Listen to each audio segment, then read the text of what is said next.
ಅನಿತಾ ಕಾಸರಗೋಡ್ರವರು ಇತ್ತೀಚೆಗೆ ಒಂದು ವಿಡಿಯೋವನ್ನು ಹರಿಬಿಟ್ಟಿದ್ದಾರೆ. ಅದರಲ್ಲಿ ಅವರು ಬಿಲ್ಲವ ಹಾಗೂ ಬಂಟರಿಗೆ ಅವ್ಯಾಚ್ಯ ಶಬ್ದಗಳಿಂದ ನಿಂದನೆ ಮಾಡ್ತಾ ಇದ್ದಾರೆ. ಅವರಿಗೆ ವೈಯಕ್ತಿಕ ಯಾವುದಾದ್ರೂ ಒಂದು ಜನರ ಬಗ್ಗೆ ದ್ವೇಷ ಇರ್ಬೋದು, ಆದರೆ ಅವರು ಅದನ್ನು ಇಡೀ ಸಂಘಟನೆಯನ್ನು ಟಾರ್ಗೆಟ್ ಮಾಡಿ ಬಹಳಷ್ಟು ವಿಡಿಯೋಗಳನ್ನು ಹಾಕ್ತಾ ಇದ್ದಾರೆ. ಯಾರೆಲ್ಲ ಅವರಿಗೆ ಕಾಲ್ ಮಾಡಿದ್ದಾರೆ ಅವರಿಗೂ ಕೂಡ ಇನ್ನಷ್ಟು ತಿರುಗೇಟು ನೀಡಿದ್ದಾರೆ.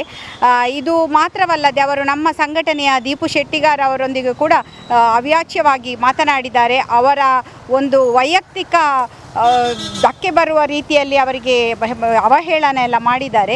ಅಲ್ಲದೆ ನಮ್ಮ ಉದಯ ಪೂಜಾರಿ ಸಾರಥ್ಯದ ಬಿರುವೇರ್ಕುಡ್ಲ ಸಂಘಟನೆಯ ಒಂದು ಲೋಗೋವನ್ನು ಬಳಸಿ ನಮ್ಮ ಒಂದು ಸಂಘಟನೆಯ ಒಂದು ಮೆಸೆಂಜರ್ ಖಾತೆಗೂ ಕೂಡ ಅವರು ನಿಂದನೆಯನ್ನು ಹಾಕಿ ಮೆಸೇಜ್ಗಳನ್ನು ಹರಿಬಿಟ್ಟಿದ್ದಾರೆ. ಆದ ಕಾರಣ ಇದಕ್ಕೆ ಸೂಕ್ತವಾದ ಒಂದು ತನಿಖೆಯನ್ನು ಆಗ್ರಹಿಸಿ ನಾವಿಲ್ಲಿ ಬರ್ಕೆ ಸ್ಟೇಷನ್ನಲ್ಲಿ ನಮ್ಮ ಬಿರುವೇರ್ಕುಡ್ಲ ಸಂಘಟನೆಯ ಮುಖಾಂತರ ಕಂಪ್ಲೇಂಟನ್ನು ಕೊಟ್ಟಿದ್ದೇವೆ. ಹೀಗಾಗಿ ಎಲ್ಲರೂ ಎಚ್ಚೆತ್ತುಕೊಂಡು ಇಂತಹ ಘಟನೆಗಳು ಮುಂದೆ ನಡೆಯದಾರದಾಗೆ ಆ ಮಹಿಳೆಯ ಇಡೀ ಸಮುದಾಯವನ್ನು ಟಾರ್ಗೆಟ್ ಮಾಡಿ ನಮ್ಮ ಬಿಲ್ಲವ ಸಮುದಾಯ ಇಷ್ಟೊಂದು ಸಾಮಾಜಿಕ ಸೇವಾ ಸಂಘಟನೆ ನಮ್ಮದು.